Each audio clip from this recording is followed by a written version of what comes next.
Scarlet Knights head coach Steve Pikiell. And Coach, congratulations. I can't imagine what the last 24 hours have been like for you.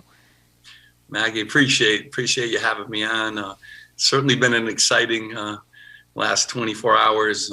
We haven't done this in a long time, and happy for Rutgers Nation, all the alums and the fans. It's a great university. I mean, just great people. And there's a lot of exciting things, too, going on in the athletic department. Our women's team tonight with Coach Stringer, Hall of Fame coach, they'll also get a bid to the tournament. And our lacrosse team's number 4 in the country. Our wrestling team sent 5 guys out to the national championship. Our women's soccer is 19th, ranked 19th in the country.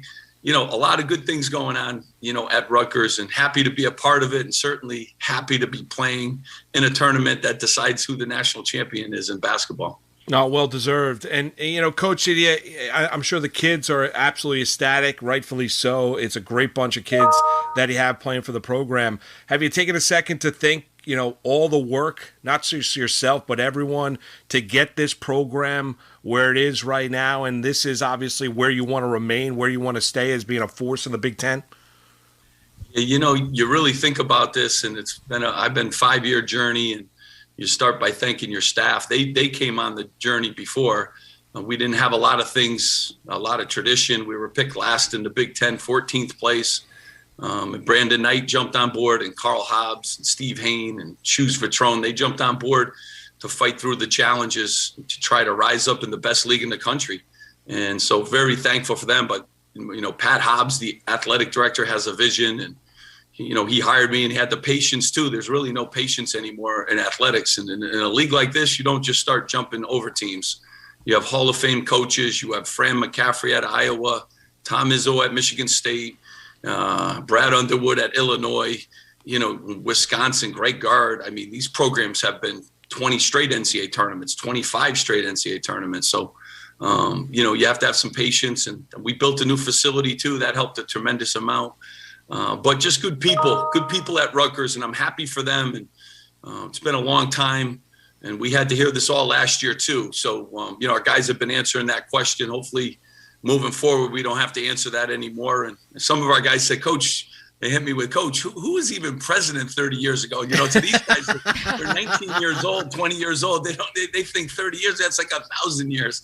I said, it's kind of interesting, their perspective. And I said, hey, guys, you had nothing to do with that. You guys weren't even born back then. But they've had to answer that question for a while. And now they don't. But the tournament's exciting. And what are we going to do with this opportunity? That's the real question. Well, Coach Steve Pikiell is our guest from Rutgers. I think that people look at your team and listen, it was like delayed gratification because last year you were going to be a tournament team, and obviously COVID disrupted all of that. So now here you are, 7 of 8 guys come back after last year, and they have to be feeling not such a sense of accomplishment, but a feeling like almost like caged animals ready to get after it, right? Because they had this situation sort of taken away from them last year. And for guys like Geo Baker, who was one of the first guys who really bought into your program and started turning things around, I mean, what can you tell us about how your team is looking at this opportunity?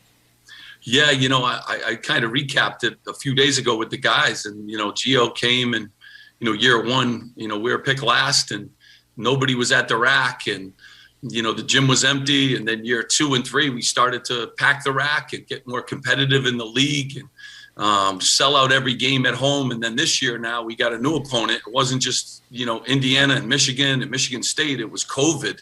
So we had that journey of taking on an invisible virus and all the things that you have to do to not have pauses and not have, games canceled. And, we fought that every day too, along with, the other teams in the league. And I said, we've been battle tested through the journey, and we've just continued to fight through all the different obstacles. And I said, Gio, it's been quite a ride. It's only been 4 years, but my God, I feel like I've aged 100 years.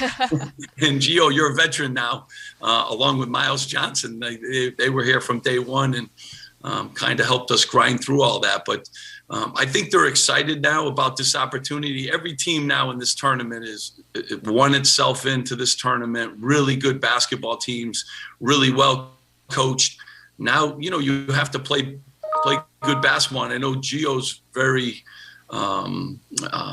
responsible for, getting our program here, but he also takes on a lot of responsibility. We got to play well, in this tournament to continue playing. Coach, and we're being joined here by Coach Steve Pikiell, Scarlet Knights. They're going to be taking on San Diego State opening round of the NCAA tournament.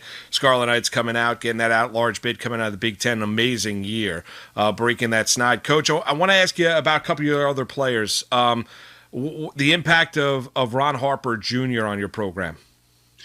Yeah, well, I tell you what, a local player, picked us early and thankful to first great young man and from a great family, and I always like to recruit those guys that I see all the upside, and he came in and he just battled from day one. I think people can see the improvement that he's made in all areas of his game, but just, a great person and a hard guy for teams to defend. He can score in the post. He got a little mid-range. He can handle the ball. He can shoot threes. Excited about, his future and excited what he brought to our program, because he showed people, in the state of New Jersey too, that you could stay home and go and play for national championships too. And he's a Dean's List student. So you could get all those things right here in your home state. And thankful that he took that on. Cliff Omore took that on, Paul Mulcahy. But I also like our guys from out of state too.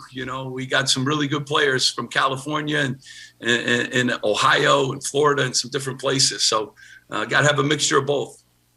Coach Steve Pikiell, our guest. Okay, so when you're going through the season, you're trying to fight not just the best basketball conference in this country, which is the Big Ten, but also, as you said, this invisible virus. It hasn't been, perfect all the way through. When you have struggled this season, what have been your biggest concerns, and how do you right that before the tournament starts?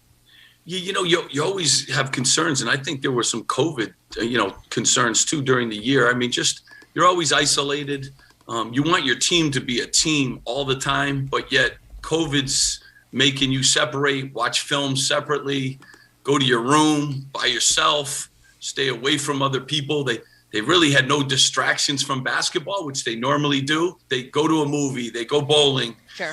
They go to a concert, so it was really the phone and practice and then online classes. So not really what they signed up for when they came. I told our freshmen, it's just too bad they can't see campus when it's vibrant. People are walking around.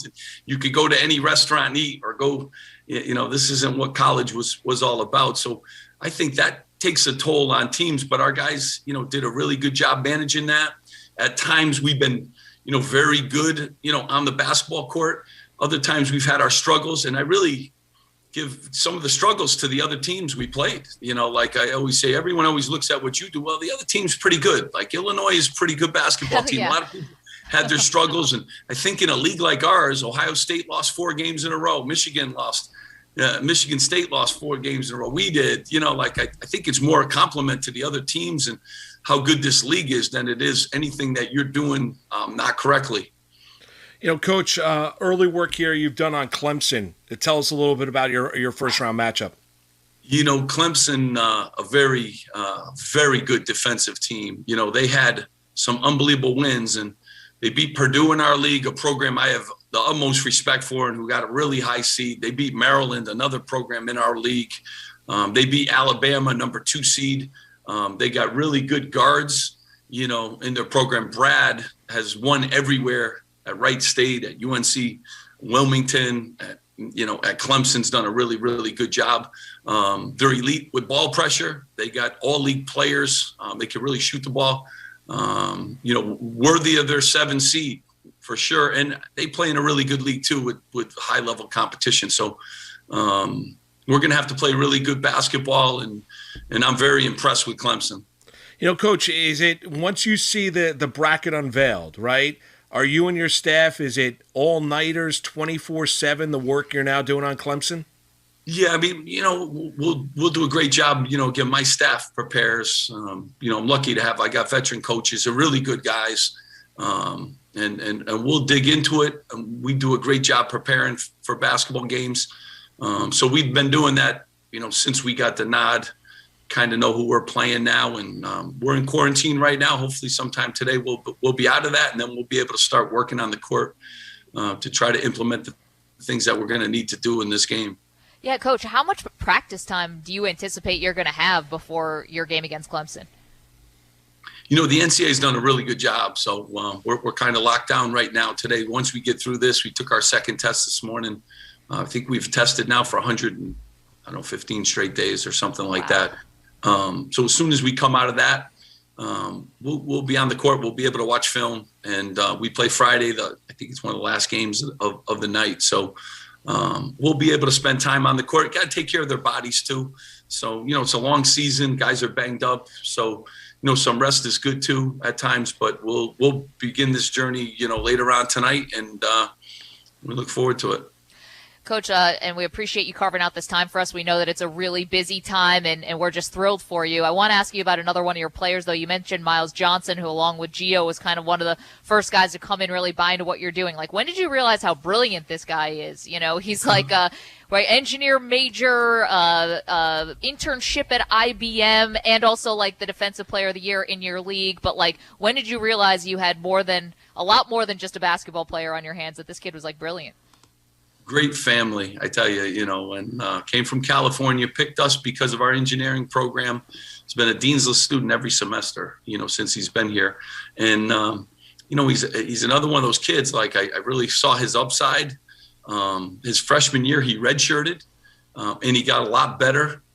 He really got into great shape physically and just continued to really improve through the last 3 years to the level that he's probably one of the premier post defenders in the country, right now. But along with that, he's really a neat kid too. He has a lot of interest. I learn more from him than he does from me. He's very worldly. But he loves school and he loves to be a part of the community. COVID hurt him too, because he's a big part of Rutgers. He enjoys his classes, his labs, the people he meets. But he's, truly unique and a basketball player that could do a lot moving forward here too. So he's going to have a lot of choices. Someday maybe president of Rutgers University. Coach, I want to, it's obviously been a completely abnormal year. But, I know analytics say that there's no momentum or trends. You feel good about where your team is and then handling the moment of playing in an NCAA tournament game, even though it's not going to look normal, playing in a game on Friday against Clemson. You feel good about where your squad is right now? I really do. We had a great practice yesterday, even though we didn't know who we were playing before we, got here to the hotel. And our guys had a really good energy about them. I think when you set a goal 4 years ago, some of them 3 years ago, whatever class that they're in, you get an opportunity now to, play in this tournament. They know how hard it is to get there. And I said this to people I talked to yesterday. I mean, it's been 30 years. It's not easy to get into these tournaments. And I think people really don't understand. There's only so many at-large slots. There's a lot of great programs out there. I mean, our league had 12 teams ranked out of 14 this year, all fighting for a position. So, when you get this opportunity, you got to take advantage of it. And I think our guys will be locked in. I know we're playing a program that I respect a lot, and Brad's an unbelievable coach. So Clemson and all the teams that are in this tournament have all proven that they've won their way in. So you're going to play some really good teams. You got to, play well, and hopefully our guys will have a good focus, and I want them to enjoy the experience too. Because when we're playing with fun, we're like a fun team to watch. And we got Jacob Young, who's as fast as there is, and Miles and Ron Harper and Paul Mulcahy's as good a passer. And, Montez Mathis can really score coming off the bench. Caleb McConnell and Cliff O'More can block shots and rebound. So we're like a fun team to watch, and Geo Baker does his thing too. So hopefully get them in a great space here, and tomorrow we'll start practicing again and really kind of lock in on the things that we need to do, and looking forward to, playing on Friday night. Coach, team is certainly battle-tested coming out of the Big Ten. Wanted to pick your brain on a couple of the other, because we all filling out brackets here over the course of the next 4 days getting ready for this tournament. And you've seen the Big Ten Conference was loaded this year. Want to pick your brain about a couple of the schools that you guys went up against in the regular season. How about one of the number one seeds, the challenge and what you saw and what you've seen from Illinois this year? We played Illinois twice. We beat them once, and then they obviously played really well and beat us. They're in a great place right now. They're playing as good as basketball as they played all year. Tremendously physical. basketball team, and they really have guards that really want to share the game. They have a lot of great ingredients, and Coach Underwood does a really good job. But they got shooters, they got post-up guys, and Io is a premier guard in the country, and he likes to take big shots too. So they defend you, they can score, and they rebound at the highest level. They're really worthy of that number one seed, and they won our league tournament. Like you come out of the gauntlet of 22 games or 24, they played 24 games in league play this year, and you come out on top. You're seasoned and weathered basketball team. So very, very worthy number one seed. Yeah, and how about the Wolverines, Coach, and Michigan? The job Juwan Howard's done. They were one of the teams that became kind of early in the season, went on that run. What about where Michigan is right now going into the tournament? Juwan's done an unbelievable job too. Livers being out. I mean, Livers is a tremendous player. I mean, in a hard matchup can really shoot the ball. But Wagner, they have Smith, the point guard, is elite. They really share the ball. They got elite size too. At the rim with Hunter Dickinson. They have a lot of weapons all over the place, and they play hard. Their defense causes problems because of their length. It's unfortunate that Livers probably is out because he gives them another dimension and versatility that no team probably has in the league. But they're going to be hard out for anyone too. That's a good and well coached basketball team. Coach, listen, we're looking forward to you and Clemson on Friday. Good luck this week preparing for the Tigers. You guys have been a wonderful story all year long, and we're pulling for the Scarlet Knights to get through the opening weekend, all right? I appreciate it. Thanks so much for having me on. You got it. Thank you, Coach. That's Coach Steve Pikiell.